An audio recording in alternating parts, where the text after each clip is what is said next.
مصری شہری کے چہرے پر وحشت بھی تھی اور نفرت بھی۔ اس کے ایک ہاتھ میں جوتا تھا اور دوسرے ہاتھ میں پلے کارڈ۔ جوتا ہیلری کی تصویر پر عین اس کے چہرے پر تھا، جبکہ پلے کارڈ اس نے اپنی چھاتی سے لگا رکھا تھا۔ میں نے پلے کارڈ کی تحریر پڑھی تو میرے ماتھے پر پسینہ آ گیا۔ یہ چیختی دھاڑتی تصویر بین الاقوامی وائر سروس AFP نے جاری کی۔ یہ 14 جولائی سن 2012 کو ہیلری کلنٹن کے مصر کے دورے کے دوران عوامی احتجاج کی ایک تصویر تھی۔ مجھے ہیلری کلنٹن مصری نوجوان اور اس کے ہاتھ میں پکڑے جوتے سے کوئی دلچسپی نہیں تھی۔ میری بلا سے پورا مصر سارا دن ہیلری کلنٹن کے خلاف نعرے لگاتا رہے یا اس کے پوسٹر پر جوتے برساتا رہے، لیکن جہاں تک اس پلے کارڈ اور اس پلے کارڈ کی عبارت کا تعلق ہے، مجھے اس سے بہت کنسرن تھا، کیونکہ یہ ہماری ٹھیک ٹھاک تذلیل ہے۔ پلے کارڈ تھا اور پلے کارڈ پر لکھا تھا message to Hillary, Egypt will never be Pakistan. Hillary کے لیے پیغام، مصر کبھی پاکستان نہیں بنے گا۔ مجھے یہ عبارت پڑھ کر محسوس ہوا مصری شہری نے اپنا جوتا ہیلری کلنٹن کے منہ پر نہیں رکھا، بلکہ یہ جوتا ہم سب کے منہ پر دھرا ہے اور اس کے تلوے سے لگا گند ہمارے منہ میں جا رہا ہے۔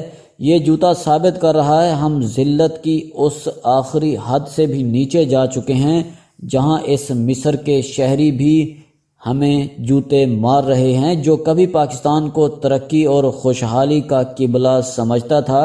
مجھے یقین ہے اگر 60 کی دہائی میں جوان ہونے والی نسل کا کوئی شخص یہ تصویر دیکھ لے تو اسے یقین نہیں آئے گا یہ وہی پاکستان ہے جسے دنیا تیز ترین ترقی کی مثال کہتی تھی۔ مجھے آج بھی واشنگٹن کا وہ بوڑھا سفارتکار یاد ہے جس نے صدر ایوب خان کے دور میں پاکستان میں ذمہ داری نبھائی تھی، اور اس نے واشنگٹن میں مجھ سے کہا تھا ہم 60 کی دہائی میں سوچتے تھے 1980 میں لندن، واشنگٹن اور کراچی میں سے کون سا شہر پہلے نمبر پر ہوگا۔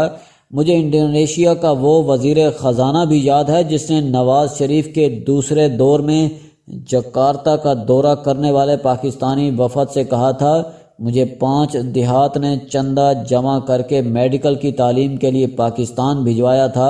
انڈونیشیا کے لوگ پاکستان کے تعلیمی اداروں کو ایشیا کی آکسفورڈ اور کیمبرج سمجھتے تھے، لیکن آج آپ لوگ مجھ سے مدد لینے جکارتا آئے۔ مجھے بڑی شرم آ رہی ہے، ہم پاکستان کو کبھی اس مقام پر نہیں دیکھنا چاہتے تھے۔ مجھے مصر کا وہ اسکالر بھی یاد ہے جس نے 10 سال قبل اسلام آباد میں کہا تھا ہم لوگ پاکستان کو ہر فیلڈ میں اپنا لیڈر سمجھتے تھے۔ ہمارا نوجوان پاکستان کے تعلیمی اداروں میں داخلہ لینا اعزاز سمجھتا تھا۔ ہم نے سوان ڈیم بنانے کے لیے پاکستانی انجینئروں کی مدد لی تھی، لیکن آج ہم اپنے لیڈر پاکستان کو چھوٹے چھوٹے ملکوں کے قدموں میں جھکا دیکھتے ہیں تو ہمیں بہت شرم آتی ہے۔ افسوس آپ کیا تھے اور کیا ہو گئے۔ ہم اگر پاکستان کا سنہری دور تلاش کریں تو ہمیں ماننا پڑے گا ہم نے ایوب دور میں ریکارڈ ترقی کی۔ اس دور میں بڑے بڑے ڈیم بنے، ریلوے ٹریک بچھے، لاہور سے خانیوال تک بجلی کی ٹرین چلی۔ یہ ٹرین کراچی تک جانی تھی اور اس کے بعد اس نے لاہور سے لنڈی کوتل کی طرف جانا تھا۔ ملک کا نہری نظام وسیع ہوا جس کی وجہ سے لاکھوں ایکڑ زمین سیراب ہوئی، بجلی شہروں سے دیہات میں پہنچی، گیس ملک کے کونے کونے تک آئی۔ کراچی شہر میں اس دور میں زیر زمین ٹرین کے لیے کھدائی ہو چکی تھی، سڑکیں وسیع ہوئیں، ملک کے آخری کونے تک سڑک پہنچی، چیئر لفٹس لگیں۔ PIA دنیا کی بہترین ایئر لائن بنی، ہماری انڈسٹری 5ویں گیئر میں چلی گئی، ہماری بندرگاہ سے روزانہ سینکڑوں بحری جہاز میڈ ان پاکستان لے کر دوسرے ملکوں میں جانے لگے، پاکستان نے ٹریکٹر بنانا شروع کر دیے، ہمارے تعلیمی ادارے ایشیا کی بہترین درسگاہ بن گئے، ہم دنیا کو ہر سال سینکڑوں ڈاکٹر اور انجینئرز دینے لگے۔ پاکستان کی عزت اور شہرت کا یہ عالم تھا جرمنی کو 5 لاکھ ورکرز کی ضرورت تھی۔ جرمن حکومت نے پاکستان سے درخواست کی۔ جرمن حکومت پاکستانی شہریوں کو شہریت اور دوہری تنخواہ دینے کے لیے تیار تھی۔ جرمنی ان شہریوں کو صحت، تعلیم اور انشورنس کی ذمہ داری بھی اٹھانے کے لیے تیار تھا، لیکن ہماری حکومت نے انکار کر دیا۔ حکومت کا کہنا تھا ہم اپنے ورکرز کسی دوسرے ملک کو نہیں بیچیں گے۔ جرمنی نے ہمارے انکار کے بعد ترکی سے رابطہ کیا اور ترکی نے ہم سے کم پیکج پر اپنے 5 لاکھ ورکرز جرمنی بھجوا دیے۔ یہ 5 لاکھ ترک آج 50 لاکھ ہو چکے ہیں اور یہ جرمنی میں جرمنوں کے بعد دوسری بڑی آبادی ہیں۔ ہماری فورن پالیسی کا یہ عالم تھا۔ صدر ایوب خان جولائی 1961 کو امریکہ کے دورے پر گئے تو صدر کینیڈی اپنی پوری کابینہ کے ساتھ ایوب خان کے استقبال کے لیے ایئرپورٹ پر موجود تھے۔ صدر ایوب خان کو ایئرپورٹ سے اسٹیٹ گیسٹ ہاؤس تک پروٹوکول دیا گیا۔ امریکی شہری سڑک کے دونوں کناروں پر پھول لے کر کھڑے تھے اور یہ سارا راستہ صدر ایوب پر پھول برساتے رہے۔ ایوب خان کے دور میں عرب امارات کے حکمران خلیفہ نہیان پاکستان کے دورے پر آئے تو ان کا استقبال راولپنڈی کے ڈی سی نے کیا اور صدر ایوب خان نے انہیں ملاقات تک کا وقت نہ دیا۔ ایوب خان کے دور میں پاکستان میں ٹیلی ویژن بھی آیا، نیوکلیئر پروگرام بھی شروع ہوا، فیملی پلاننگ کا سلسلہ بھی شروع ہوا، سیاحت کی وزارت بھی بنی اور چین کے ساتھ ہمارے رابطے بھی مضبوط ہوئے۔ غرض ہم اگر پاکستان کی تاریخ سے ایوب خان کا دور نکال دیں تو ہمارے پاس کچھ نہیں بچتا۔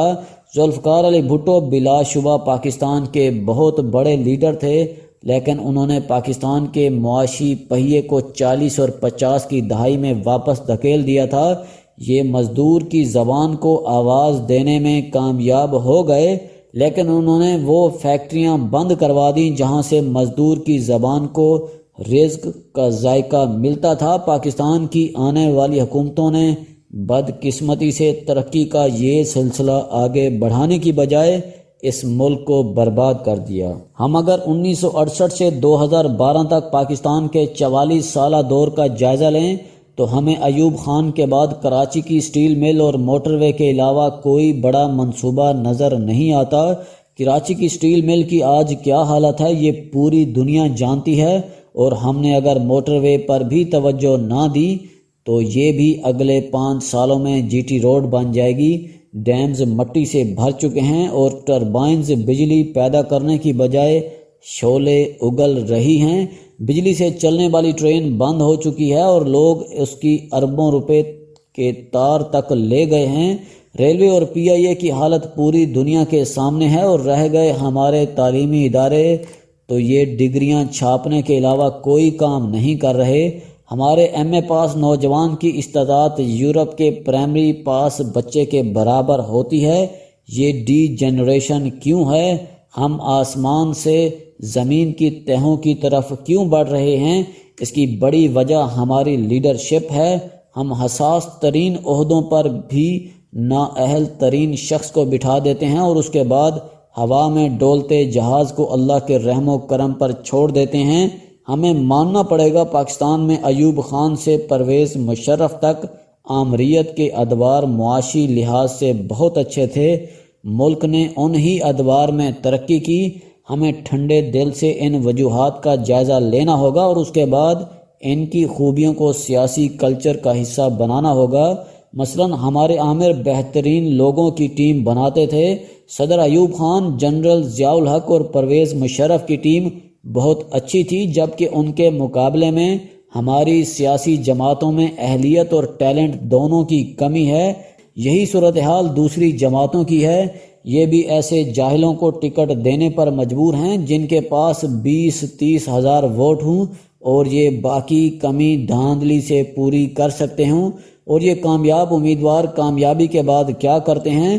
یہ 18 گھنٹے اپنی اس قیادت کی تعریف کرتے ہیں جو معیشت کی میم تک سے واقف نہیں اور جس کی تقریروں کا 90% حصہ ماضی کے کارناموں اور آمروں کے شب خون کے نوحوں پر مشتمل ہوتا ہے۔ چنانچہ آج ملک اس سطح پر پہنچ گیا ہے جہاں مصر کے شہری ہیلری کلنٹن کے پوسٹروں کو جوتے مارتے ہوئے کہہ رہے ہیں، ہم تمہیں ایک پیغام دینا چاہتے ہیں، مصر کبھی پاکستان ثابت نہیں ہوگا۔